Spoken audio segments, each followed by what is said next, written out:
What if I told you that the aristocrats of 18th century Europe showed the exact same symptoms as the victims of Chernobyl? I'm not speaking metaphorically, I mean the identical medical profile down to the specific pattern of tissue destruction.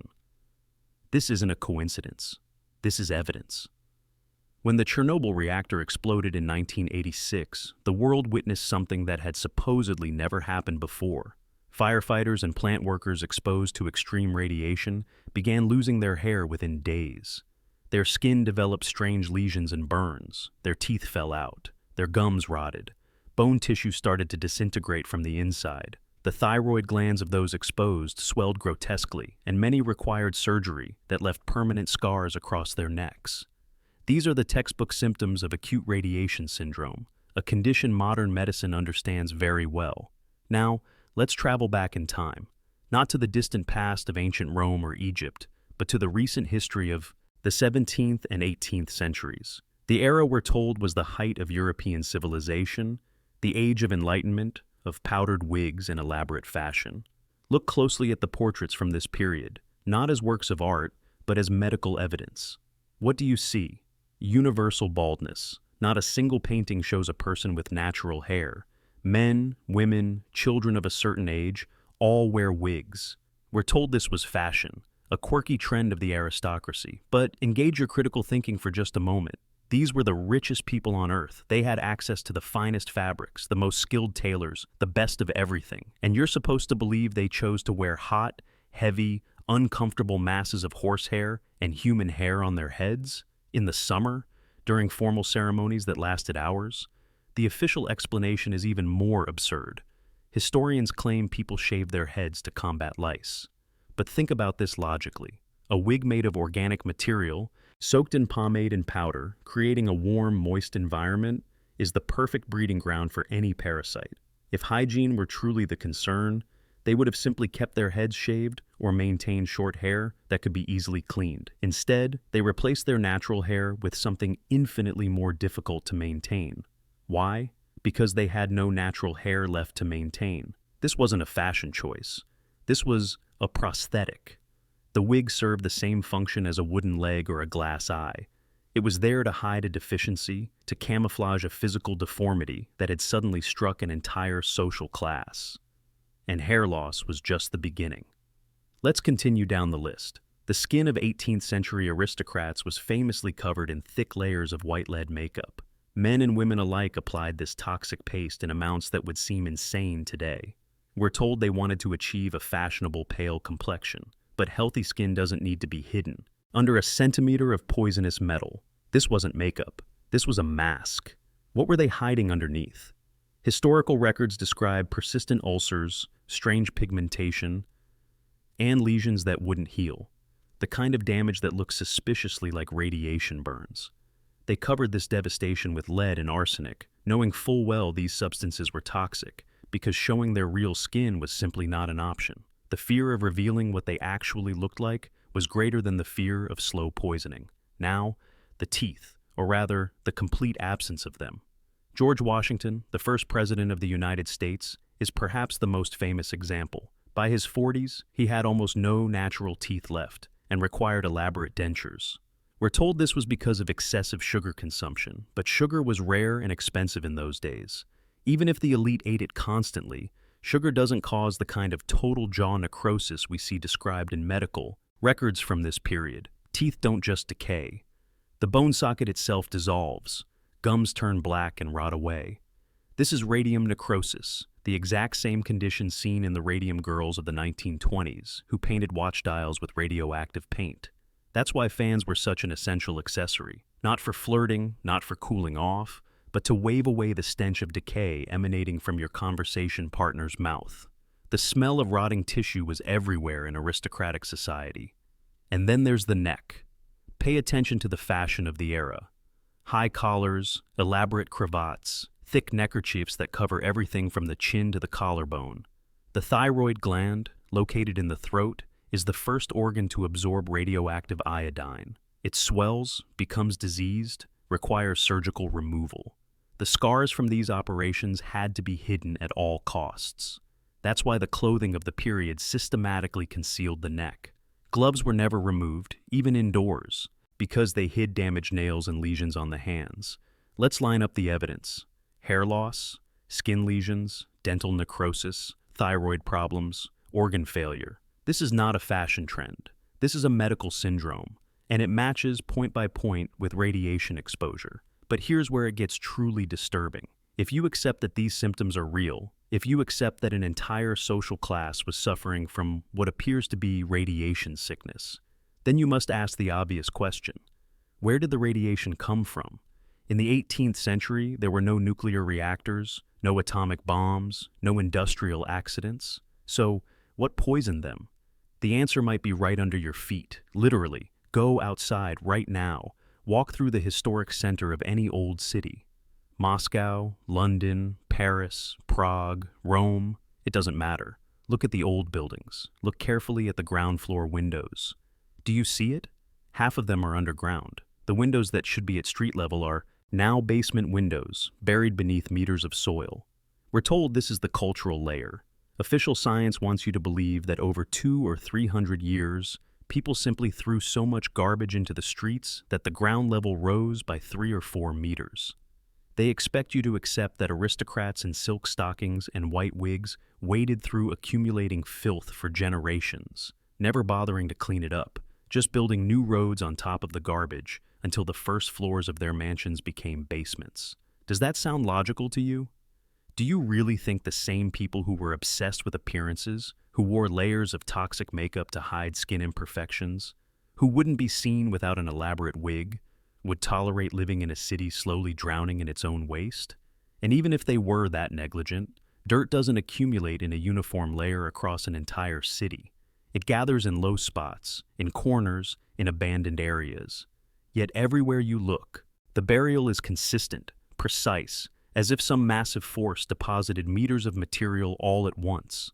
This wasn't gradual accumulation. This was a flood, a mudslide, a deluge of material that covered entire cities in a single catastrophic event. And whatever buried these buildings brought more than just dirt. Imagine what happens when a massive wave of mud, possibly mixed with seawater, possibly carrying material from deep in the Earth's crust, covers a city. This isn't clean topsoil. This is clay saturated with minerals, with heavy metals, with elements that had been buried for millennia, suddenly exposed and deposited across the surface. And if there was a cosmic impact, if there was a rupture of the Earth's crust, if there were volcanic eruptions on a scale we can barely imagine, then this clay could be carrying radioactive isotopes. The cities weren't just buried, they were contaminated. The ground itself became toxic, and the people who survived, who returned to these cities, or who were brought there afterward, found themselves living on top of a radioactive dump. This explains everything. The aristocrats, the ruling class, they weren't just random victims. They were the first to occupy the excavated buildings, the first to live in close contact with the contaminated soil. The closer you were to the ground, the worse your exposure. That's why the traditional layout of old buildings always placed servants on the ground floor and the owners on the second or third level, what they called the bel étage. This wasn't about status. This was about survival. The further from the contaminated earth, the better your chances. But even living higher up didn't save them. The toxic material was everywhere. It was in the dust. It was in the water. It was in the very air they breathed. The human body, when exposed to this kind of environmental assault, responds in a predictable way. The endocrine system fails first. Hair follicles die. The thyroid swells. Teeth and bones, which concentrate heavy metals and radioactive elements, begin to disintegrate. Skin, the body's largest organ and first line of defense, breaks down under the toxic load. The wigs, the makeup, the elaborate clothing hiding every inch of skin, these weren't fashion statements. They were hazmat suits made of fabric and powder. The aristocracy knew they were sick. They knew they were dying. And they knew they couldn't let the general population see the extent of the damage. Now, let's talk about the medicine of the era. We're told that 18th century doctors were ignorant barbarians who prescribed mercury and performed bloodletting for everything. But what if we've misunderstood their methods? What if these treatments, as brutal as they were, actually made sense given what they were dealing with? Mercury is toxic, yes, but in certain medical or protocols, it can be used to displace other heavy metals from the body. If you're suffering from acute poisoning by multiple toxic elements, introducing mercury in controlled doses might force the body to eliminate the more dangerous substances. It's a desperate measure, but if you're already dying, desperation is rational. And bloodletting. Modern medicine mocks this practice, but think about it from a different angle. If your blood is saturated with toxins, if your lymphatic system is overwhelmed, if your organs are failing because they're trying to filter contaminated fluid, then mechanically removing that fluid and allowing the body to produce fresh blood is a form of primitive dialysis. It's crude, dangerous, and often fatal, but it's not based on ignorance. It's based on the harsh logic of trying to survive when your body is being poisoned from the inside out.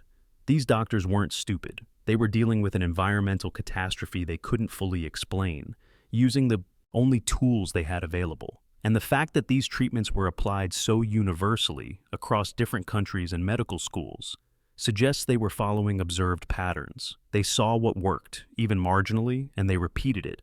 But if the environment was this toxic, if the earth itself was poisoned, how could anyone build anything? How could civilization function? And here's where we encounter another massive contradiction that official history cannot explain. Look at the buildings themselves, the palaces of St. Petersburg, the Chateau of France, the grand estates of England. These are structures with enormous windows, sometimes floor to ceiling, made of single panes of glass. The ceilings soar 5, 6, even 7 meters high. The rooms are vast. The halls are cavernous. According to official chronology, all of this was built during what they call the Little Ice Age, a period of brutal cold when rivers froze solid and crops failed across Europe. Think about the physics of heating such a space. You have massive volumes of air, thin walls by modern insulation standards, and huge windows that bleed heat. The fireplaces we see in these buildings today are decorative at best. They're far too small to heat rooms of this size. A single fireplace in a corner cannot possibly maintain a comfortable temperature in a hall that's 50 meters long with a ceiling 2 stories high. It's thermodynamically impossible with the fuel and technology available at the time. So, either these people were freezing to death in their own homes, which contradicts the elaborate social life we're told they maintained, or these buildings were not designed for a cold climate at all. They were built for a different world, a world with a warmer climate, or a world with a completely different method of heating that we no longer understand. The conclusion is unavoidable. The people of the Whig era did not build these cities. They found them.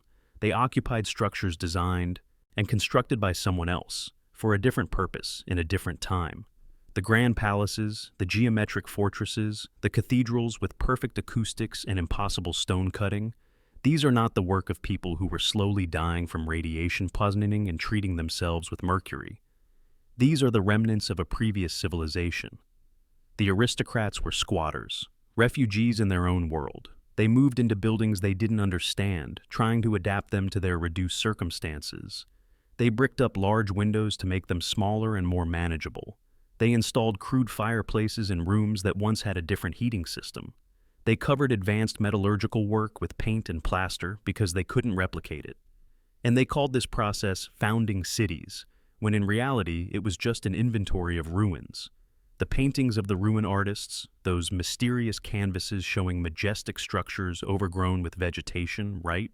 In the middle of supposedly thriving capitals, these weren't fantasies, they were documentary evidence. They were showing the world as it actually existed. Cities that were partially buried, partially destroyed, slowly being excavated and repopulated by people who didn't build them.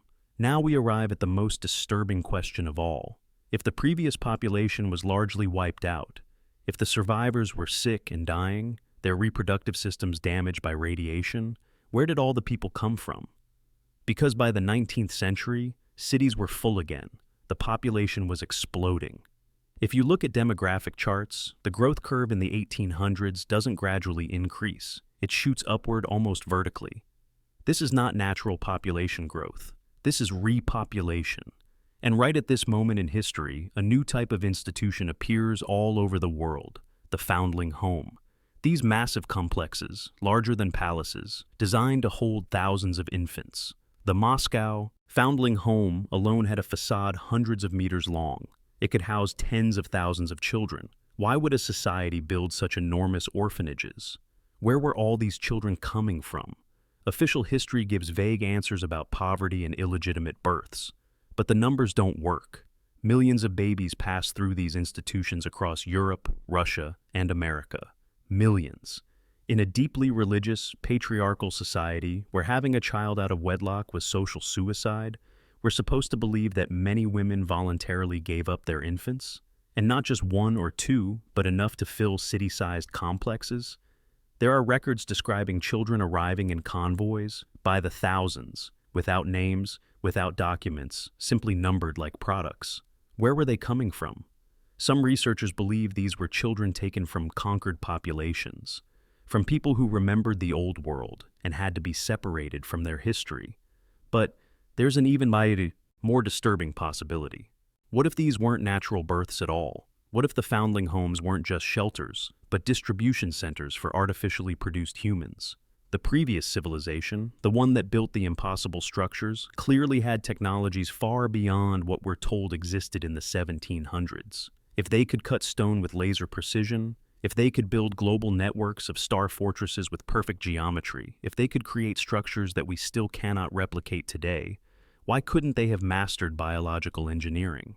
Perhaps the technology to create human life artificially, whether through cloning or accelerated growth or some method we don't even have terms for, survived the catastrophe.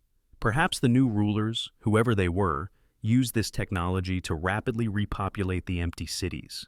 They needed workers. They needed hands to dig out the buried structures, to operate the factories of the Industrial Revolution that was suddenly booming, to build the power, railways, and staff the armies. And most importantly, they needed people with no memory, no connection to the past, no ancestral knowledge of what the world had been before. The perfect slaves are those who don't know they're slaves, who think the world has always been this way, who accept the story they're told because they have no competing narrative from their grandparents. This is where those strange postcards come in. You've probably seen them. Vintage images of babies in cabbage patches, babies being delivered by storks, babies growing on trees like fruit. We're told these were just whimsical illustrations, innocent humor from a more naive time. But look closer. There are thousands of these postcards. Thousands. They were mass-produced, distributed worldwide, showing the same themes over and over. Babies as crops to be harvested. Babies as products to be delivered. Babies with price tags and descriptions of their qualities. Some of these postcards literally have the words "for sale" written on them. They show baby bazaars with signs advertising their wares. They depict children in cages like animals at a market. This wasn't humor. This was advertising. These were catalogs showing what was available. And the phrase "found in a cabbage patch" wasn't a cute story to tell children. It was code. It was a way of explaining the unexplainable. Where did all these children come from? They grew in fields. They were harvested. They were products of an industrial process. The stork delivering babies wasn't a fairy tale either. It was a symbol for the distribution network. Storks in these images are shown wearing postal uniforms, carrying mail bags, operating on schedules. They represent logistics, transportation, the movement of goods from production centers to consumers. The babies were the goods. And who were the consumers? Childless aristocrats whose bodies had been so damaged by radiation that they could no longer reproduce naturally. Wealthy merchants who wanted heirs for their businesses, factory owners who needed workers, military commanders who needed soldiers. The foundling homes weren't charities, they were warehouses, and the postcards were the storefront. This explains the demographic explosion. This explains why there are no genealogical records for so many people in the 19th century. This explains why the term Ivan, who doesn't remember his kinship, became such a common Russian expression. It wasn't an insult.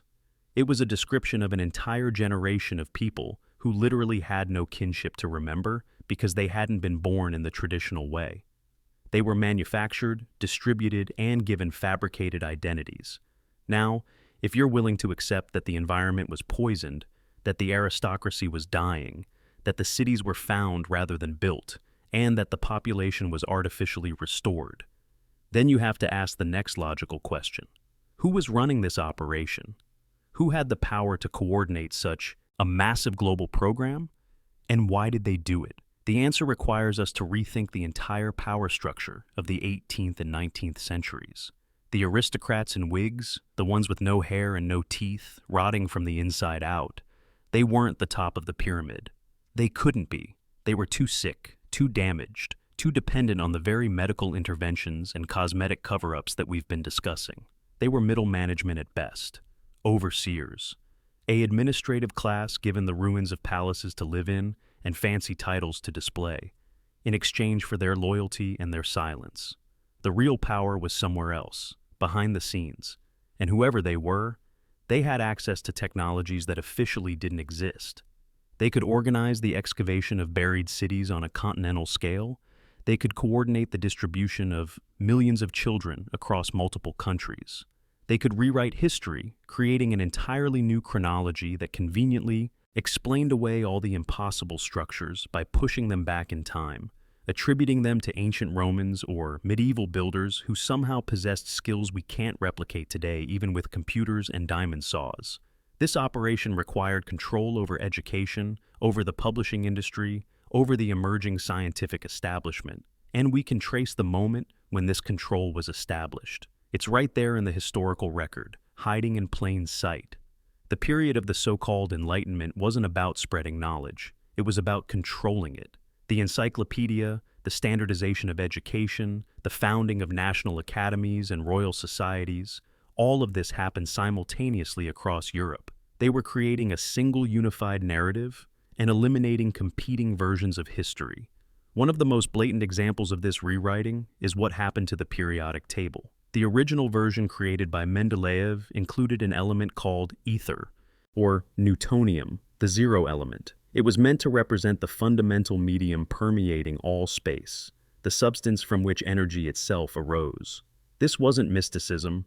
This was physics. The ether was the theoretical foundation for understanding how energy could be transmitted without wires, how it could be drawn directly from the environment. And then, mysteriously, ether disappeared from the table. The element was removed. The concept was ridiculed. Scientists who continued to work on ether theories were marginalized, their funding cut, their papers rejected. Why? Because ether energy, if it exists, cannot be metered and sold. You cannot control what someone takes freely from the air. But coal, oil, gas, these can be controlled. They must be extracted, transported, refined, purchased. Whoever controls the source controls the economy.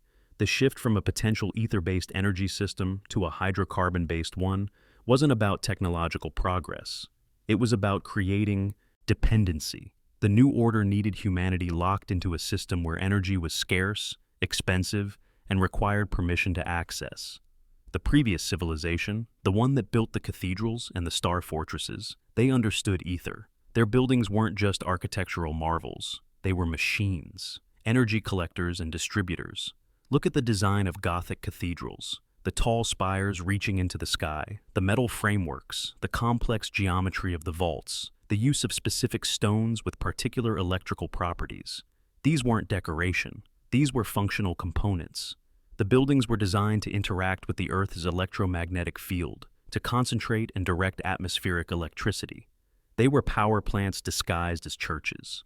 And the star fortresses, with their perfect geometric shapes, their metal-reinforced walls, their specific orientations.